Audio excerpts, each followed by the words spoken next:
What do you see the future being that, MISs need to be more open, or do you think actually they'll stay quite closed? Yeah. It's an interesting question. I remember we chatted about this, I remember years ago, didn't we, about, when you're holding all of this data, let's put to one side privacy, GDPR. It's super important. Obviously, we're ISO 27001, Cyber Essentials Plus. We've got to do all that. We hold some very sensitive data on children looked after, children in need for every child in the country. Absolutely. I think if you just pause on that for a minute, let's just suspend belief and just say no one's going to abuse or misuse data.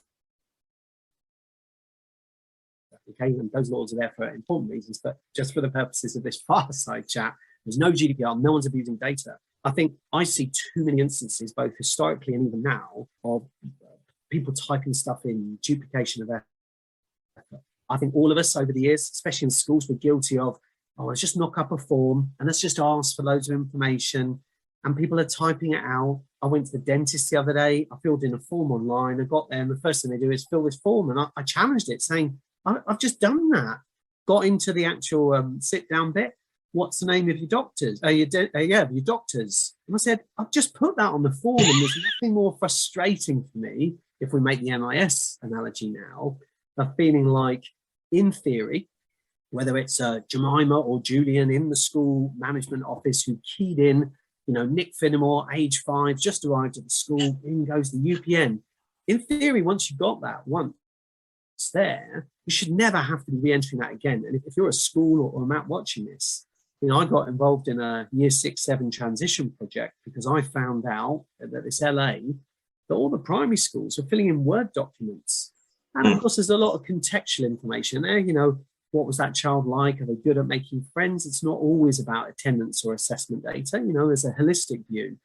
But actually, if you could strip away some of the stuff that is already held in systems, we took the admissions file from the LA and the census file, mashed it all together and gave all the secondary schools there, here's all your children that are coming to you, at least 95% of them from the local catchment area, leaving them just to pick up the ones that were coming from out of borough. And of course, I don't say that to criticize an LA or schools, but I think schools have got so hardwired to going, well, I've been sent this form, we have to fill it in, rather than thinking, hang on a minute, that data's already held. Why can't you do that? And I think if we're serious about reducing workload, we have got to look at things like MISs. You would expect any third-party piece of software to automatically bring across, staff and pupils. Nobody should be, even importing spreadsheets can feel a little bit like that's what we all did back in the day to speed up data entry. Whereas now you'd expect, with the right privacy and security in place, you expect to use any third-party piece of software like our balance tool, and oh look, there's all my children in my class, already set up, it's ready to go. Not, well, the first thing you need to do is get a spreadsheet and export it and import it and make sure your column headings are like this. So for me, Nick, I think that whole, should MISs be more open? I think what I'm looking for is, even within MIS, is making sure that you are always using the latest bit of data, in theory, real time. So if Jimmy is marked absence by a teacher in a classroom, even if it's back in the office, if you're part of a MAT, a diocese, school improvement body in LA, they should go, oh, hang on a minute, that's one of the children who are looked after. They're not in. Somebody needs to go and see what's going on, call round to their house.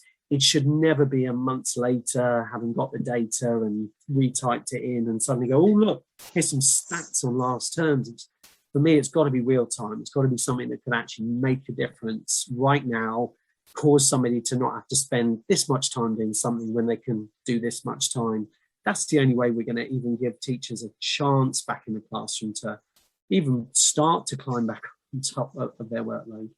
Watchted as a good example. There is no set of live Ofsted data that's current. It usually, when spreadsheets are released or data sets are released, or even on the Ofsted website in Tableau, I think it is now. So actually, when you actually have to start assembling data sets, we were building scrapers to pass through, as in PARSE, to filter through a report, looking for keywords and phrases to actually build a data set that didn't even exist, because everybody was saying, well, how come I'm working with, 3-month-old data? Well, that's up to date. I've now got to manually update that with schools who've been inspected since. And then, of course, the wonderful team at the Ofsted Data Unit in Bristol, they came up to visit the circus, a team of 3 of them, and they would love to do what we do. But of course, sometimes the challenges in education are the quality assurance, or the fact that they cannot afford to publish something and for it to even be 0.1% inaccurate. Whereas, for us updating it 3 times a day, if a report goes live, we scrape it and then it gets republished. That's updated by us, but of course, that's why they wait. And I get that there's a difference between that sort of accountability framework. Are these stats, correct and official? We all know that there are appeals long after the official results are published. We know that there are figures that are official, but actually there was an appeal after that. So you're always carrying this, well, the school knows that actually that figure that year was this, but by the time it was snapshotted, we got involved with cleaning national data sets, and we would send all those changes to the collection agency at the time. They said, we just got no manpower to update it. We're saying, but there are things wrong, that the genders are wrong on hundreds of these records. Wow. So I think for me, it's what's the important stuff? What are the things that we can't solve all this tomorrow, but where are the things? Attendance seems to be the easy thing to aggregate up, but how accurate is the data? And what are you doing with it? What as a MAT or, across any group of schools, what are you doing with that data? Don't just collect it. If anyone out there is collecting data from schools without actually doing something with it, I would challenge you on it and saying that's costing the school time. Whereas often what we like to do is give something back to the school. Okay, so you've just sent us some data. Let me give you some benchmark data back. Let me say, as a result of that, here's some analysis that will help you. And if you could do all that real time without anyone needing to email it or attach it, then that is, I think, where a lot of our systems have come into their own.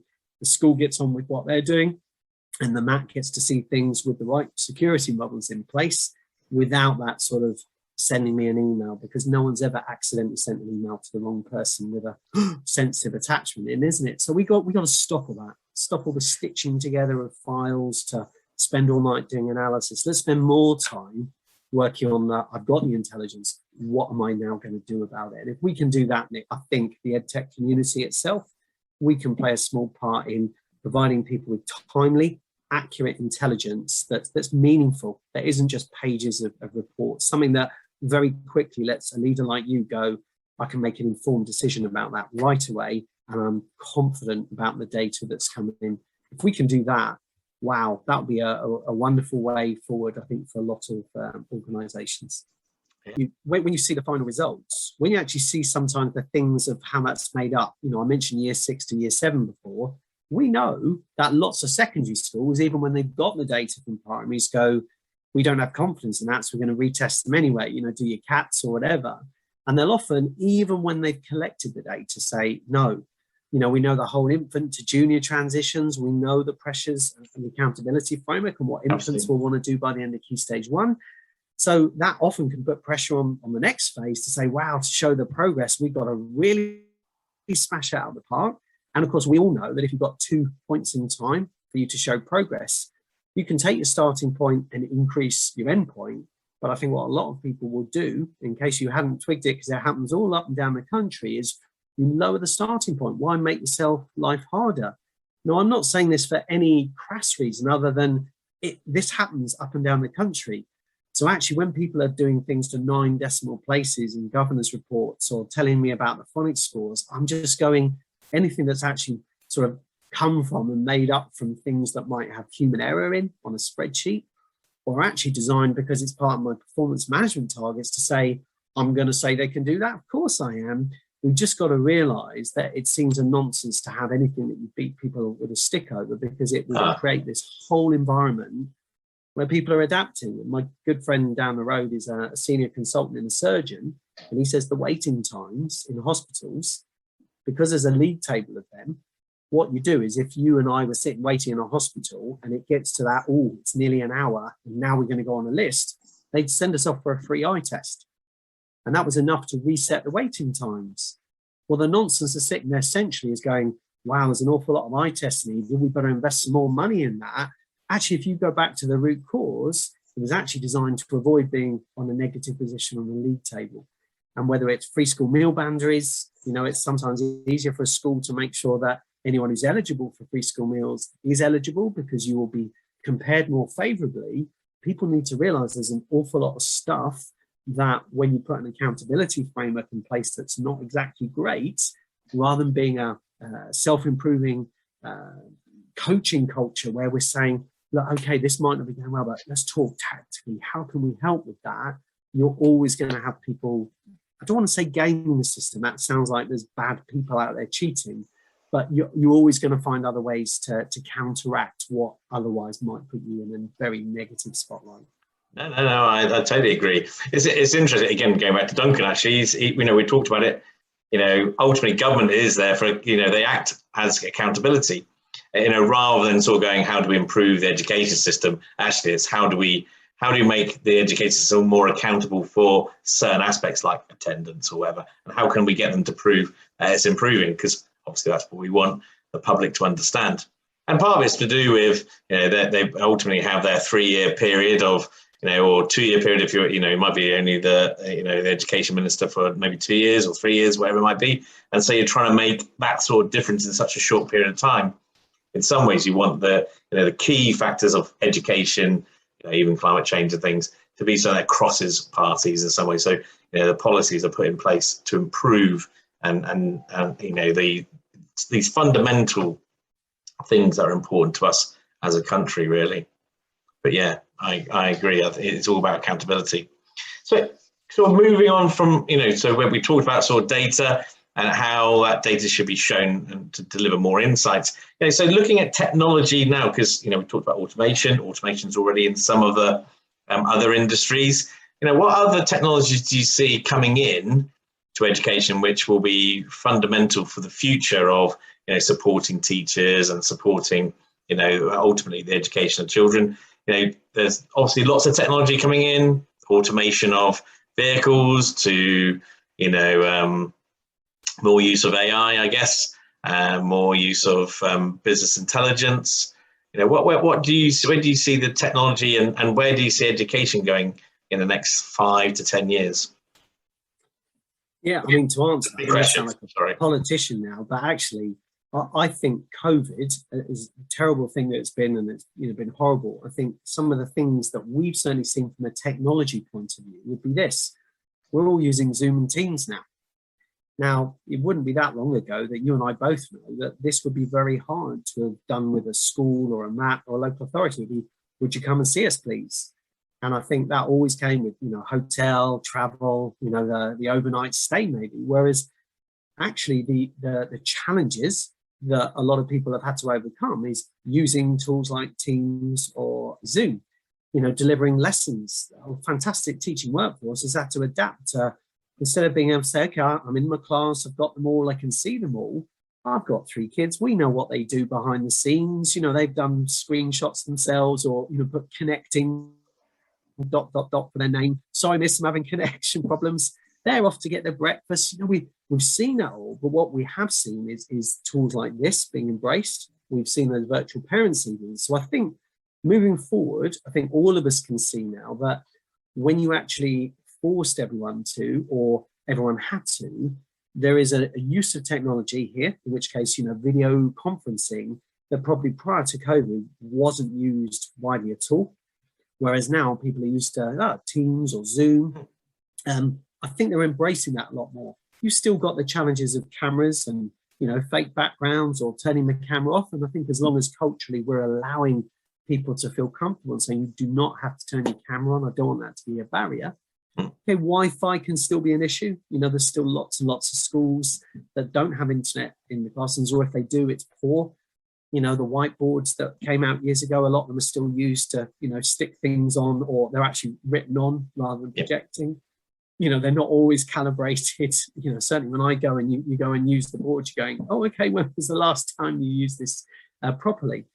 So I think what we've seen is lots of, I don't want to say gimmicks, but we've seen probably lots of things that in my view, fast forward even 10 years, sometimes that same tech 10 years ago, introduce it then, I think you'll find it easier. And I think there's one wonderful group of people out there, our head teachers, who have been around for a long time. They have wisdom, they have knowledge, they have understanding. often the systems in those schools are still the same things that they introduced years ago. We can see you must fill in this Word document for, your lesson plans for the rest of the term. And a lot of those tools can be very, very cumbersome. Now, I think for a lot of heads that we speak to after the pandemic, some are thinking, that'll be it. If I can get my school through this, I've been delivering free school meals to the local community. I've managed to keep the school alive and looking after my staff despite half of them off with COVID. It feels like there's a group there that's probably going to be going, that's it, I've had enough. I mean, all it would take would be another government. I know they were touting bringing back Key Stage 3, or I think there'll be a straw that breaks the camel's back. Yeah. Now, when that happens, I think there's a whole people group there that didn't necessarily grow up with technology. That the iPhones and the tablets and the tech has come along almost after, they graduated. And you know what? Teaching is teaching. There's nothing new under the sun, isn't it? These guys don't need all that tech in a lot of ways. However, I think there's an emerging part of the workforce that won't have all the experience that the heads do, that will be going, oh my goodness, how on earth did you ever run a school? This is scary, but they will expect the tech. And I think it's almost like I'd encourage anyone out there, maybe in the last 5 years, who's ever tried to get a product out there, is that you could almost take that same product, same strategy, same marketing campaign. And I think what you'll find is in a post-COVID world, where there's maybe some of that, even the people who are applying to do teach training now, they've all got their phones now. It feels like it's people are born with phones now. I think there's just that inalienable right. All my kids, they just never learn anything. They just have a play with it, don't they? They're not afraid of tech. Yeah. Whereas I think the challenge we've all had has been our sector has so lovely, wonderful people. I'm not saying anything negative here. I'm just saying sometimes I'm doing a demo and I'll say, right, now just open up Internet Explorer. And they go, whoa, wait, Windows Explorer or Internet Explorer? Or I'll copy and paste something and they'll go, oh, hang on a minute, how did you do that?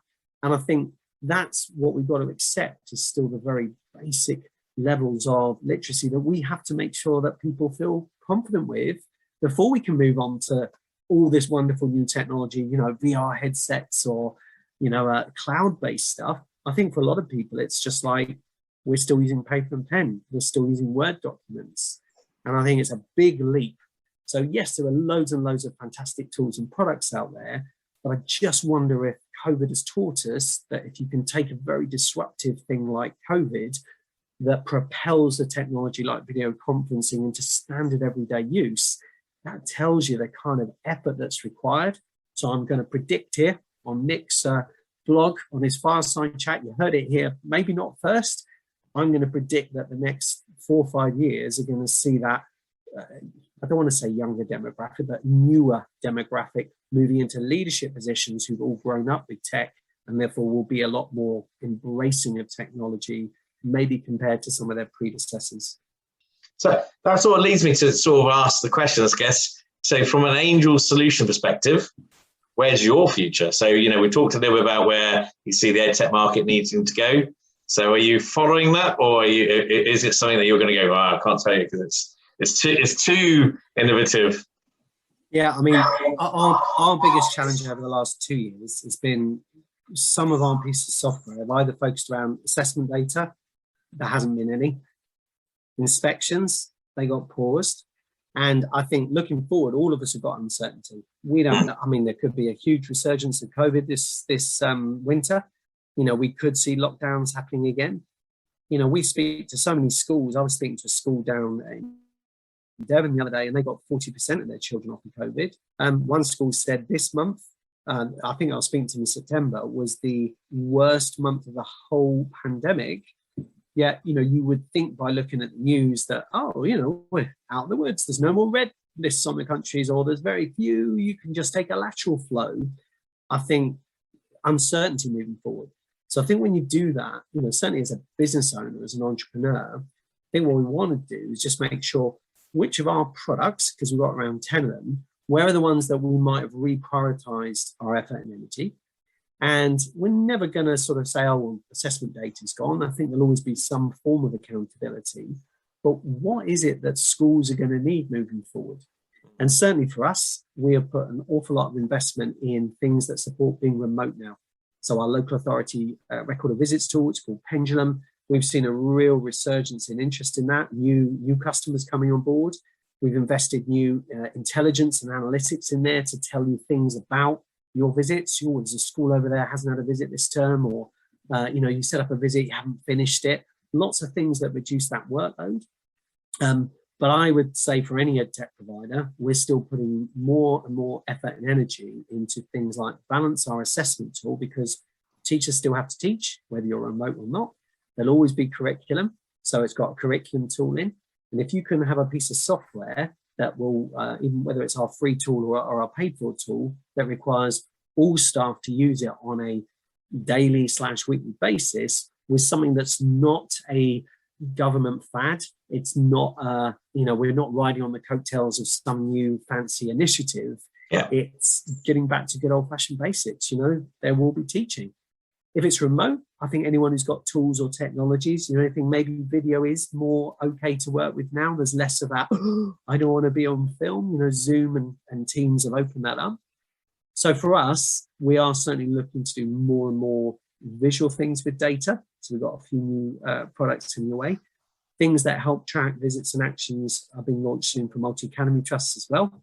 So anybody who's working with schools remotely, hybrid working, that ability for your colleagues in your team to capture all that information, see it all in one place, as well as doing some really clever stuff, automating data that already sits in our systems at school level and presenting it in a way that helps people to make informed decisions. We do have 2 or 3 what I call new innovative products. Probably our biggest challenge is capacity.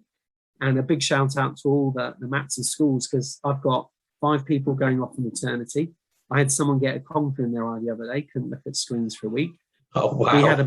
We've lost 3 people in our finance team to maternity. And you'll laugh at this, but our maternity cover, when we hired them, she got called for jury service.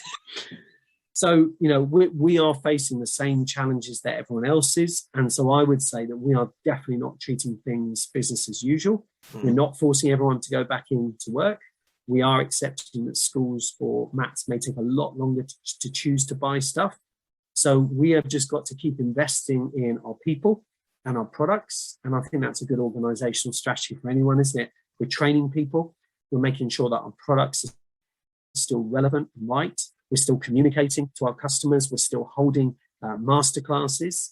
But I think partnerships, key partnerships, especially when you're all remote, if you've got a collection of MATs that you're working with and I have, how can we work together? How can the advocacy that you will have get shared over here? How can we do a joint thing, because people are happy to do it remotely now? And there's an awful lot of that consolidation and mergers going along. So I definitely don't want to be a me too. There's plenty of tools out there that do a certain thing. Angels, we could try and compete with that, but it's hard work to dislodge, established existing systems, as you well know. So I think we're still looking for what is it that the sector's going to need as we emerge out of this period, and where are the things that we can start to go, you know what, either no one's doing this, or this is being done really badly, and we think we can disrupt that. We can produce something that will just knock that on its head. And if we can then do a free version of that, which then leads to the upgrades from the paid version, that's a pretty good model that's worked for us thus far. Well, that's amazing, and a big thank you for your time, Andy. And I think, for people listening, I think there's a number of real key sort of takeaways.